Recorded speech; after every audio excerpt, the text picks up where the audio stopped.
Just buy this SD card.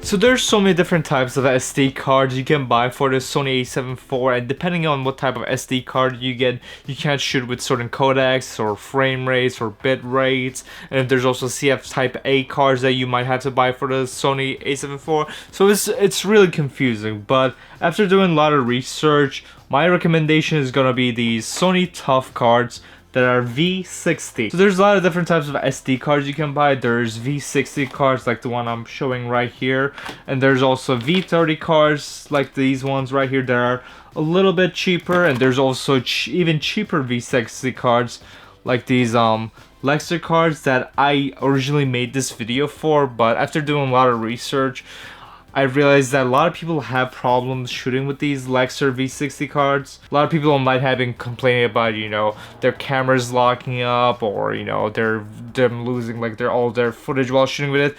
So even though these cards are really cheap, these are, I believe, around $30. So these are actually the same price as like a SanDisk V30 card. For me, reliability is very important. So personally, I would not recommend these SD cards just because, you know, yeah, you'll be saving a little bit of money, but if it, at the end of the day, if it like ruins like $1,000 shoot you're doing, it's not worth saving a little bit of money. Now these, again, I said were around $30, so, but I would not recommend them. But these ones right here, the Sony Tough cards, they're I think around like $60-70, so these are the cards I would recommend. Now there's also other cards by other manufacturers, like SanDisk also makes V60 cards, and there's also ProGrade that also makes really good SD cards, but personally, I like these ones, and here's why. First of all, to tell you guys why I like these, let me just unbox one right here. I already unboxed one of them, which is recording this video right now. And if we just open these babies up, here's the SD card right here in this nice little plastic pouch. And if we open these up, the reason why I like them, which is kind of related to why I accidentally dropped it, is that these Sony Tough cards, just like how the name suggests, are a lot tougher than regular SD cards. So if we look at these side by side right here, they both look like SD cards, but if you look at their sides, I don't know if you can tell it really, but these cards, besides the fact that it's UHS 2 with like the double circuits on here, the main difference between the Sony Tough cards versus any pretty much regular SD card is that regular SD cards are made by two plastic molds. So there's a top and a bottom mold, and you know, after they create it, they put the circuits inside and then they close it up. But with the Sony Tough cards, it's actually one single mold, so they're just more tougher in general. And even if you like look at the circuits right here, like these like kind of like stick out on the regular SD cards. You can see how it's like sticking out. Well, if you look at the Sony Tough one, it's like completely flat on. So these are just more reliable and tougher in general. You know, if you just did like a really long video or a photo shoot at the end of the day, and then you take your SD card, and if you drop it, these are just more likely to break over the Sony Tough ones. Now personally, I can admit that I'm a dumbass, and I dropped so many countless, probably hundreds of thousands of times I dropped my SD cards, and I never had a problem with the SD card not working. So I don't think it's the biggest deal in the world, but honestly, like for the price you pay for them, it's not that expensive. Now compared to the ProGrade cards, I think these were $10 more.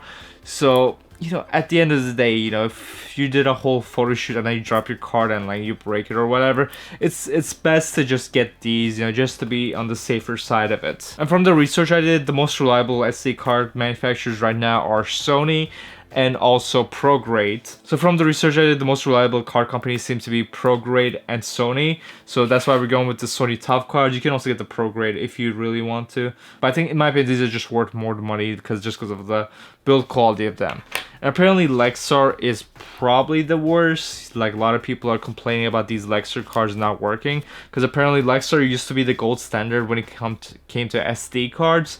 But then a lot of the people that work in there pretty much left the company, and then they sold the company up to like a Chinese manufacturer. That's why these cards are like so much cheaper now, because they're just using, you know, cheaper Chinese parts. So I just wouldn't recommend these, even though these are a lot cheaper than the Sony Tough cards. They're like, I think they're even like cheaper, like more than half the price. It's just not worth it in my opinion. And when it comes to the SanDisk cards, I kind of have mixed opinions on them, because I did have a lot of SanDisk cards fail on me. Mainly the cheaper 32 GB ones. These 128 GB ones I never really used, but these 30 GB ones I own like a bunch of these cards, and like I had a couple of these fail on me because, but these are like really cheap. You can get like a whole pack of them like for like $10. So those are really cheap cards. But the Sony card that I have been using for like I had this card for like 3-4 years, this older Sony card, and I never had this card fail on me. Now let's get into the fun topic, which is that there's 3 types of SD cards that you should consider for your A7IV camera, which is either V30 card, which you can tell by it'll tell in the writing on it, or you can look at the box on it, and here, let me see if it's gonna say it, but like it should say it on the card itself, V30. And then there's V60, which is what I'm recommending, which is right here. These are V60 cards, which is what I recommend. And there's also V90 cards, which I don't even own. And the reason for that is that you do need V90 for doing certain codecs and frame rates, but it's not really necessary, so let me get into that. So let's start out with V30. What can you shoot with the cheap V30 cards? And pretty much everything you would want to, except if you want to do 10-bit, 1080p, 120 FPS. That's the only thing you can't really do with the V30 cards, which is why I don't really recommend them. But you can still do 4K HS at 24 or 60 frames per second, so you can shoot at the highest image quality.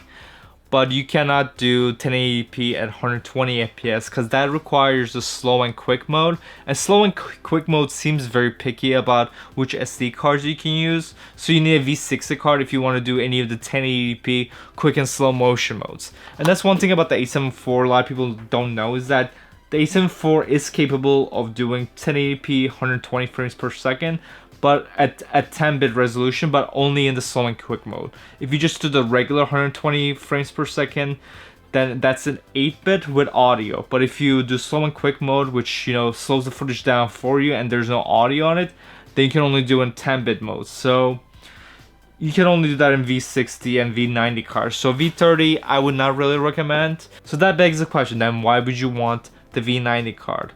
And the V90 card is only really used for is if you want to be able to shoot in the all-eye codec.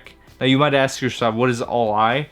Well, all-eye codec is pretty much an uncompressed codec that you can shoot with the camera, which gives you larger files, and these larger files are just easier to edit on your computer, which in my opinion is kind of pointless. Like, first of all, people think that it's the highest resolution, that's why it's the biggest files, which is not correct. The highest resolution you can get is through the HS, because it's a little bit more compressed, so they can put more data into the files.